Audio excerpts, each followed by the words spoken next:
Hibiscus 2 is a barely habitable planet on the edge of human and quake space. It's just inside the designated buffer zone between the two species, so technically it's its own world. Technically either species has claim, and technically it could be disputed or called by either one. The Zep territory is not too far away, so it's always a threat, but still, it's a perfect place for anyone that chooses to disappear. That is, if they can survive the terrain, that is. The terrain is fairly flat, except for some peaks that seem to shoot up like mesas. There is spotty vegetation, very few forests, but mostly just open lands that need a lot of tending if they want to be grasslands. The quake species that showed up, a species that walk quadrupedal or bipedal depending on the situation. They're partially humanoid, except that they are in fact reptilian. Basically, they look like a wingless dragon when they're on all fours, but with much softer features, no spikes or anything like that. The long, thick tail turned out to be the only issue between the two species, as humans tend to span much closer due to not having tails, and every so often, a human would get inadvertently tail whipped and knocked over. Yet this was usually with an apology right afterwards. Everybody still did not like the idea of being whacked by an alien species. As both species worked on the land, they have very, very different styles. Where humans build farms, ranches, cultivate the fields, create orchards, the quake decide to build into the ledges and cliff faces of these mesas. Though they have to move a lot of dirt, which is fairly easy with their larger bodies, so that they could actually place their homes, it's quick to see that the quake have begun expanding into conveniences, not the hard work. It's a world of difference to see the different species' residents. A quake seemed to build many modern facilities directly into the side of these mountains. From the outside, you would believe that these dragon-like species would be living in caves, curled up on the ground next to a fire and being rather dirty the entire time. Nothing could be further from the truth. The quake are obsessed with cleanliness, as they will clean themselves each time they come indoors. When walking in, a shower actually cleanses the body upon entering. Then, a set of devices actually lower down and dry the body before you can enter so you don't drip on the floor. Inside, the entire location is set up almost militant, cleaned constantly. The rooms must always be dress all the way down to the reading material placed on the table. The rooms are incredibly sterile. Even their version of a kitchen. Once food preparation is done, everything is cleaned as they cook. This is actually just part of their culture, as plagues once ravaged their population. Even though they do work hard, they are still obsessed with hygiene. And this makes visiting them a bit odd. The quake, almost to spite the obvious sexual dimorphism between male and female, refuse to wear clothing inside their domiciles. All their coverings are actually removed before they even enter the multi-head shower at the front door. For any human visiting, this makes things uncomfortable, especially for teenagers. There is also the quake's aversion to any type of fur or hair. Ever since one of the plagues that killed at least a quarter of their entire population was found to come from the furriest little creature on the planet, they despise hair and fur. Even seeing a full head of hair makes many quake disgusted, at least at first. That being said, if you are invited to a quake's residence, you are expected to remove all of your hair. Yes, all of it. This made it easy to tell whose parents were friends of the quakes, as they would show up to work one day without even a single eyebrow on. Human children, at least the youngest, didn't seem to mind at all, as they just wanted to play with their friends. Many times this meant that they just wanted to go swimming in the pools, and the quakes just love to swim. Their sleek bodies aid in this endeavor, and they swim a whole lot faster than humans do. As for the older children, up through adults, there were many questions that they received once they actually were done visiting their quake friends, some of which didn't even want to answer these questions, and some questions alone would cause a fight. Whenever a quake came to a human's house, they always felt dirty. The clothing for the quake, if they wore any, had to stay on. They were surprised. They would sometimes pause in the doorway and realize there's no cleansing shower. The only thing they would hear about hygiene when they entered is, "No boots in the house, or at least wipe your feet." The quake could never understand how humans could live like this. For a long time, they just never asked and wanted to find the reason themselves. That is when they found out about two factors: the human's absolutely robust immune system that puts the quake immune system to shame, and the tech designed specifically to eliminate diseases humans actually could not fend off. Diseases that when they realized what they were, realized that one of these could end the entire species of quake. This was something that made them clench a lot. Yet this led to a starting realization. They would question, does that not mean that the humans are bipedal petri dishes? Yet eventually this dulled itself down to a phrase, dirty humans. A phrase that have now found itself into the quake vernacular, but they try not to say it in front of the humans, even though when they do, most of the humans look and seemingly either shrug or laugh. The quake look at the humans, and the way humans survive is also dirty. Instead of relying on technology to clean the air, create their food, or to make life simply comfortable, these humans seem to spend all the daylight hours of a 36-hour day outside working, pausing only once or twice to get hydrated or to eat. They would work on equipment that seems to always be sending up clouds of dust, mud, or spitting something out the back. They also have animals that's filth always has to be cleaned and eventually placed into the fields themselves, fields where food for these animals and food for the humans is grown. The idea of eating such things produced in such ways made many of the quake nauseous.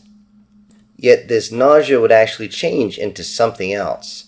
Because after the transports left with an extremely large amount of the foodstuffs to be sold to other humans, the humans on the planet asked the quake to join them for something the quake didn't know. It was called a barbecue. Though the quake couldn't actually pronounce this, they actually did not want to attend. However, they didn't want to be rude to their neighbors, especially since the compound could be seen from each other. Placing on some clothing, at least what they thought was decent clothing, most of which was a sash, many of the quake traveled to the gathering. From the outside, it seemed as though every human on the planet was there in attendance as the quake exited their transports. The first thing they noticed was the smell. The emanation of cooking meats and sweets permeated the air. This made them all seem to pause and notice. The young, of course, wanted to run and play, but the adults didn't know what to do at first. To their shock, it seemed like everyone was either cooking or out there swimming. Swimming in a brand new lake that had been set up by the humans actually as a reservoir that doubles as a swimming area. It was at that moment that the young were actually torn between going and swimming with their human friends or eating some sort of divine smelling food. The adult quake were a bit worried about the food, yet they could not deny that they were actually being drawn to it. The quake were beyond hesitant to eat anything that came out of the human's field or anything that these animals were made out of, the filth, yet they couldn't stop the children from eating it. As they realized that all these foods were grown and raised on this planet, they figured, well, the humans survived it. It is of note that, after a single bite, the quake began to eat and did not want to stop. Homemade sauces made everything better. Homemade sweets end up having an intoxicating effect on the quake. They began to wander from one human grill to another, wanting to try everything, as it seemed like every human was making a different dish. It got so bad that a few of the female quake tried to actually entice the chefs to make another meal again as fast as possible. Yet this didn't seem to work so well, especially since they realized that, oh, that's right, half of these chefs are female. Male quake actually tried to do the same, but found out really quick how protective a human male can be over his woman, or how quick they'll jack somebody in the jaw if they think someone's trying to be, swinging the side of the fence. Men and women continued to cook, play, sing, dance, hang out, yet the biggest surprise came to the quake as they found out that the meals were just the appetizer. Upon pulling the roasted hog from the ground, every quake began to drool, not at the sight, but at the smell. A creature that they found the most dirty and disgusting is now being served as juicy, hot, and just plain delicious meat. From the adults to the children, the quake consumed the pigs with gusto. When it was over, everyone began to build fires near the lake and began to sing as they all enjoyed a full belly, good drinks, and good friends. As the night carried on, strange sounds could be heard, strange sounds that made the quake burst out laughing. They laughed out of shock, out of surprise, out of absurdity, out of embarrassment. And even the humans laughed in hysterics, realizing what that sound was. And then they realized, oh, wait, I might be next. With the humans intoxicated by homemade whiskey, homemade mead, and beer, and everything else, and the quake intoxicated by homemade sweets, the quake didn't realize that their excessively high fat content of the pork caused the quake to get very aroused. To them, these two factors, being drunk and with the fat, compounded with the relaxed atmosphere, this was like taking an extremely high dose of ecstasy pills while hammered drunk with Viagra-backed muscle relaxers. Being far too intoxicated to fly their transport. Hell, they were too drunk to find their transport.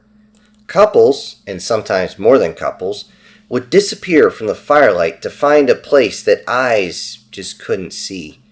Yet it was clear that the ears could still hear. The humans were also intoxicated once again on the homemade wine, mead, whiskey, to do more than just laugh at this incident. In fact, they laughed in hysterics so bad that many had to run off to relieve themselves before they relieved themselves inside their clothing. The only time anyone seemed to care about such activities is when a mixed couple or a group would suddenly return and enter the firelight. Still, everyone was far too hammered to give a crap. The next morning, the quake rise from their stupor and find that most of the humans are either packing everything up, which they're halfway done doing already, or already tending to their livestock or their fields. The quake immediately go and aid with cleanup, moving a little slow today, surprised at the care the humans are taking, but are still totally disgusted at themselves for eating such a tasty but unclean food. As the quads go to leave, some still call their neighbors dirty humans. However, a few turn and say, "Oh, those humans sure are dirty," with a quake looking back with their style of a smirk plastered on their face. The quake are not even in their residence as an alert comes across. Unauthorized vessels descending. This was odd. Checking the trajectory, they could see that these vessels were almost exclusively heading towards human territory. This is strange. Who or what could possibly want to visit the humans this far out into the void? The Quake that monitored figured it was more human ships coming. They had to guess, as the structure of this planet's magnetosphere, ionosphere, and exosphere made confirming ships difficult. Everybody started to ask the same question. Why would human ships arrive with so many? I mean, especially since those transports just left not too long ago. That is around the time the sensors could finally figure out the silhouettes of the vessels. Everybody said the same thing. Those are not humans. In a bit of fear, the Quake sent out a message requesting aid from their own species. The Quake worried as the Zept, a warrior-like species, had come here to conquer. The Zept are a hairless amphibious species. Everyone was surprised that the Zept looked a lot like humans so much, yet the coloring was off. The Zept have also tendrils that come out of their head and extend down the back of their neck, actually to about where the shoulder blades would begin. This, of course, seems odd when you think of them as an amphibious species, but it does make sense, because when they're static under the water, these tendrils move naturally, pushing water past the gills so that they can breathe. They also have 4 long fingers on each hand and foot, and it's pretty easy to tell the males from the females if they're not wearing anything, as the males have either spots or some kind of lines going down their body that are usually quite colorful. Yet it should be noted that the more colorful, the more deadly. The ships coming down are easy to tell what they are because they're very ostentatious. They're not sleek flying bricks like the humans, or the rounded, elongated ships of the Quake, ships referred to by the humans as flying turds. The Zept ships are almost decorative, and what look like feathery wings for stabilizers. In spite of that, there are large weapons that seem to poke out of the ship and make it clear that these ships are not civilian transports. These are warbirds. Seeming to compensate for their lack of natural size or strength, the Zept have actually adopted a society that relies almost solely on dominance and submissions, which means these are warbirds. They've come to dominate. The Zept landed and rushed out of the ships. The first thing they hit was the fragrance of the manure. Many vomited as they could see the humans in the field spraying some sort of biological chemical, the smell of which permeated through their protective gear. As they tried to get closer to the humans so they could actually stop this from spraying anymore, the aroma got to all of them. They ended up walking through their own vomit, eyes watering as they could barely see as this ammonia-drenched chemical was tearing at them, sensory organs overloading with the smell of the manure slurry that was being sprayed on the fields. Along with trudging through all that, they were sinking due to the heavy suits that they wore, sinking right into the mud and, of course, the shit. Because of that, the Zept either got stuck or retreated back into the town. A town that, when they got into it, was completely empty. Offices were open. Diners had half-eaten plates on them. Garbage that seemed to be as though it was dropped right there. The Zept began thinking, ugh, these are dirty humans. There's trash everywhere. First, they spread fecal matter all over the fields, making that toxic, and now they don't even have the decency to leave a conquered area clean. Some even find solid clothing that absolutely reeks of dirt, sweat, lubricants from machine, and of course manure, left over construction material. Seeing all this, it makes the Zept think that the majority of humans actually left the planet on those transport ships that they saw leaving the system. The transport ships that actually signaled something. According to the intel, those ships meant that this planet was now ripe for being picked clean. Besides, if they could dominate the dirty creatures, the Zept would have more resources to aid in dominating the universe, which of course was the goal. Still, they have to find the humans first. As the Zept search, they get even angrier as the humans have laid traps. A sudden fall into sewers due to loosened bolts and a grate that has been actually removed but covered with some sort of trash. A loose board that led to a secondary building that was actually up into a tree. As this board moves or falls off, the Zept falls, usually landing on one of their own, damaging equipment or themselves. Glass that seemed to have been shattered and simply let out didn't actually cut anyone. However, it wasn't long till they realized that the glass was actually sticking into the joints of the suit and was tearing the suit seals apart. There was also small vehicle models left on the ground. Stepping on one of these models sent the leg of the Zept sliding sideways, causing injury to the personnel and equipment as they smashed down. In some cases, it stretched the tendons to the point where all you heard was a scream of pain. One of the traps was even embarrassing, as they seemed to be simply small adhesive pads that were scattered about. Stepping on one would mean it would stick to anything. If it landed on the side, it would stick to you. And it would take a long time to actually get this off safely, yet it would seem to leave a total mess as the adhesive would come out in strings and seemingly just grab on and not let go. Every time the Zept ends up falling covered in filth, falling over and incurring injury on themselves or damaging equipment, any of these traps that seemed to be laid, they would always begin to yell, "Dirty humans!" As the entire expeditionary group is searching the streets, they begin to hear a low rumble in the distance. A rumble that seems to be coming from all directions except the direction of their ships.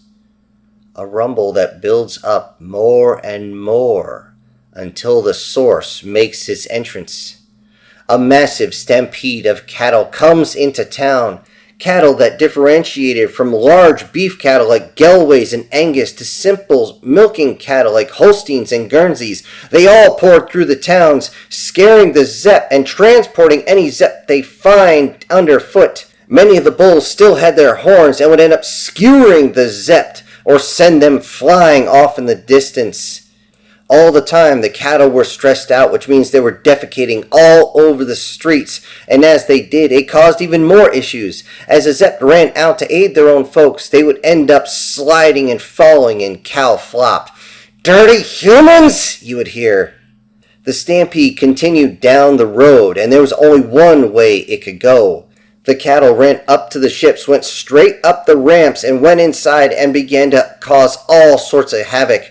With each piece of tech that breaks, something sparks or makes a strange noise. The cattle got even more agitated, thrashing, kicking, and landing all sorts of blows.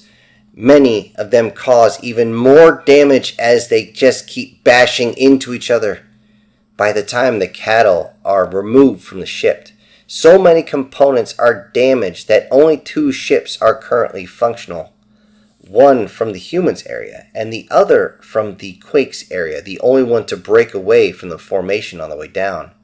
Both ships realize that they need to protect each other, so they get up and relocate to a large paved area next to what looked like a very important building. It's surrounded by fences, so humans cannot send another flesh wave like before. As both ships begin to offload heavy equipment, mainly hover tanks, there is a massive explosion, an explosion that did nothing to the Zept or their ships.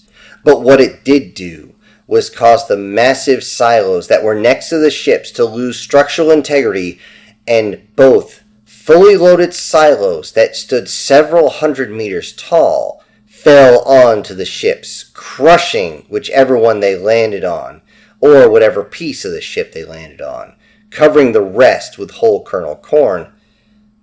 The ships were now grounded. The soldiers were now stuck.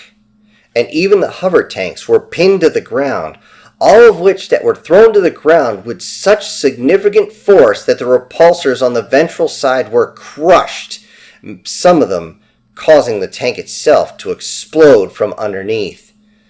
"Tiny humans!" they all screamed. This is when the humans finally made their appearance, rushing from the dirt, from the mud, from the grass, from the base of trees, from the sewers, anywhere the Zeps can't or didn't want to go or sometimes didn't give a shit about.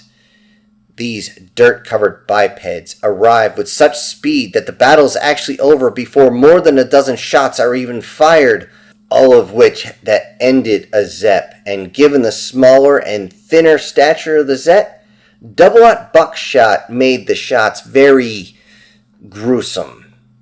With the territory now secured, the human farmers got into their own transports to check on the Quakes. As the group leaves, the rest of the human settlers climb out of their hidden bunkers, all except those still working in the fields, as they wanted to put down as much of the slurry as possible. They didn't even know the battle was over yet. The Zept are stripped of all weapons and armors, and they are on their knees in a submissive pose as they know they have been defeated, and they will follow their own culture. They all expect slave collars soon, yet most of the humans simply look at these sleek, thin, deflated, and defeated forms and comment, "These folks need to eat a cheeseburger or something." It surprised all to see the split of male and female within the Zept ranks as well, but everybody began to ask the same question. So, what do we do with them? When the humans in the transports reached the Quake settlement, they received a shock. 20% of the Quake had been killed. The survivors are beside themselves with grief. As the humans asked what happens, it turns out that the Zept have actually tried to take liberties with some of the Quake females. When the males decided that they would act more human and refused to submit to allow these sort of actions, they were shot with a strange type of pulse weapon. This pulse was extremely painful. They watched on the videos, and they watched as it takes about 5 to 10 minutes to kill the target by forcibly turning all the organs into mush. They slowly break apart on the inside, leaving the heart and the brain for last, so the victim feels every little bit. A few more were actually killed simply because the Zept females began to show interest in these larger ones. These males died not even knowing why they had been shot. Some of them were simply walking down, trying to join the rest, and then bang. The humans tried to console the crying Quakes, and even asked if they wanted revenge. The response actually shocked the humans. The Quakes, through their tears, said that they do not believe in revenge. Revenge nearly cost their species everything once or twice. With the Zept defeated, that would be retaliation enough for them. To the humans, not so much. Upon returning, the ones that had partaken in the raid to the Quakes area were segregated from the rest of the group. Those that had personal ties to the fallen Quakes got first dibs on what they wanted to do. Nobody wanted to do the deed at first, as this was a defeated enemy. That is until a 19-year-old human female walked up to the one that killed a male Quake over something stupid. She picked up this Zept by the neck, held him up high, drew her pistol, and proceeded to empty a magazine not into but through the Zep's body. This one would also die, not knowing why they had been killed. However, to everyone else, it was poetic justice. Anybody found that had killed a Quake, a group that had already surrendered at that point, found themselves also held by the neck and a bullet put straight through them. And yet, as they squirmed, realizing that they're going to bleed out, they're simply tossed to the side like garbage, a true insult in their society. The rest, The ones that had came up and tried to attack humans but had not killed anyone were spared, but horrified at the mechanical nature, watching the humans simply walk up, grab one of the Zept, and just end it without any remorse, without any hesitation. Given the situation, the Quakes are hesitant to stay in their homes, yet most do stay as it is their home. A few humans end up moving in with them, and a few Quakes actually end up moving into the human town. The reason why would not be understood for over a human year. Approximately 19 months later, a small human and Quake force actually did do a landing, but this group was not sure what they'd find. But by the time they landed, they found that tables are set up for a welcoming barbecue. The arriving force was actually expecting a fight and or cleaning up bodies from an invasion. Instead, they receive a mountain of fresh food, and most of them had not tasted fresh food in months at this point. As these new arrivals marveled at the Zept obediently following orders, Quake and human eating the same food, they were astonished. And yet soon enough they would go from astonished to having pick their jaws up off the ground as a Quake and human female walked up with their children in hand to say hi to the new arrivals. With a simple glance at the children, it's clear that they are an amalgamation of the two species, something that was proven by science to be impossible, yet here they are. The Quake commander mentioned how he didn't actually believe that a dirty human could, but at that point he caught himself mid-sentence as all the humans seemed to look at him. That is when the human female kind of grinned and said, "It's a good thing we are, or these children would not be here." At that point, they could actually see a human standing next to the Quake female. When asked if they would consider these children Quakes or humans, the locals heard this and they all started to laugh hysterically. When asked why, what was so funny, the human male who was now standing there simply said, "We don't call them either. We simply call them earthquakes." Hello everybody, this is Syntax. Thank you for joining me today on this short story. Now before I go, I need to say that today's winner is Fabian Wood. And I also need to send out some great big thank yous to the supporters of the channel, and those will be Prozac and Pancakes, Sir Brian Kemp, SS Demon, MTF Guard, Guardian Sage, Douglas Scarborough, and Erica Gem. Thank you all so much for supporting the channel. Everybody else, I'll see you on the next one. This is Syntax, punching out.